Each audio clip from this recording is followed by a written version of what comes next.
નમસ્કાર મિત્રો, સ્વાગત છે આપનું આપના પોતાના YouTube channel MS power GK.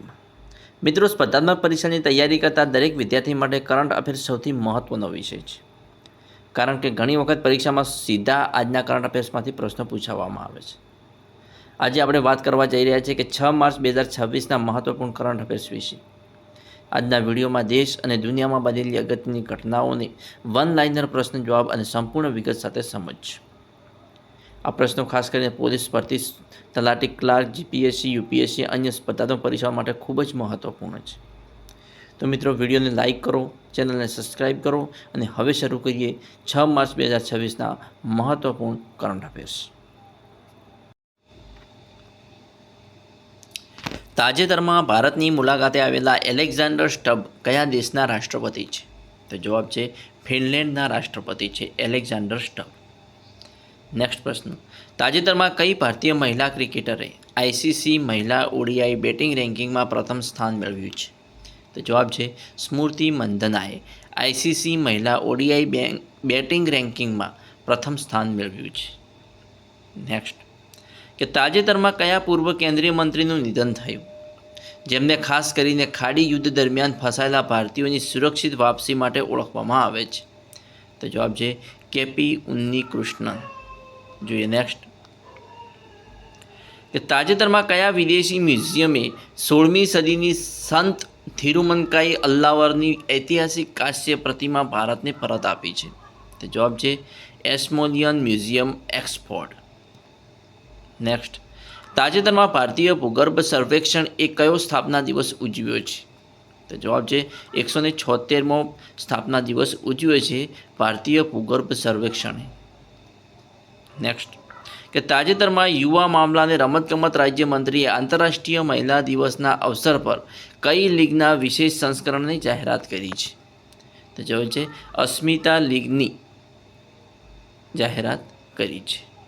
જોઈએ નેક્સ્ટ, કે એક ભારત શ્રેષ્ઠ ભારત હેઠળ યુવા સંગમ ફેઝ 4 માટે ઓનલાઈન નોંધણી શરૂ કરવામાં આવી છે. આ કયા મંત્રાલય દ્વારા શરૂ કરવામાં આવી છે?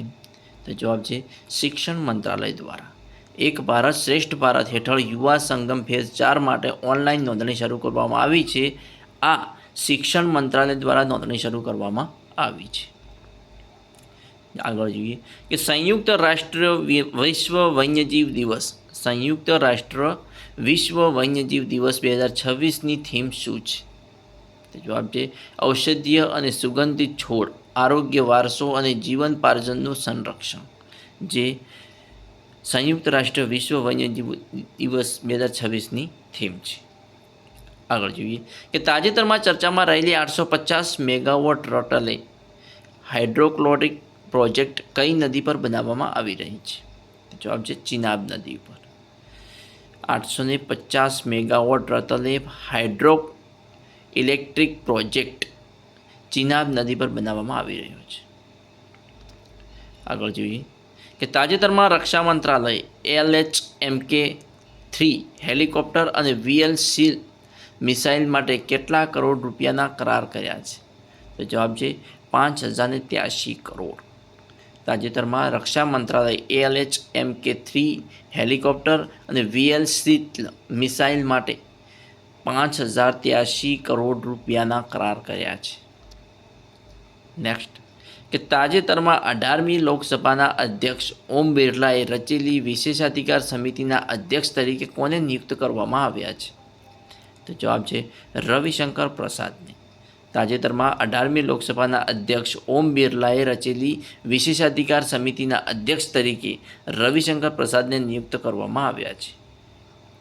જોઈએ પ્રશ્ન નેક્સ્ટ, એટલાન્ટિક્સ ઇન્ટિગ્રેટેડ યુનિટ એ ડોપ ટેસ્ટથી બચવા બદલ કઈ ભારતીય લાંબા અંતરની દોડવીરને 3 વર્ષ માટે પ્રતિબંધિત કરી છે? તો જવાબ છે પૂજા આત્મારામ.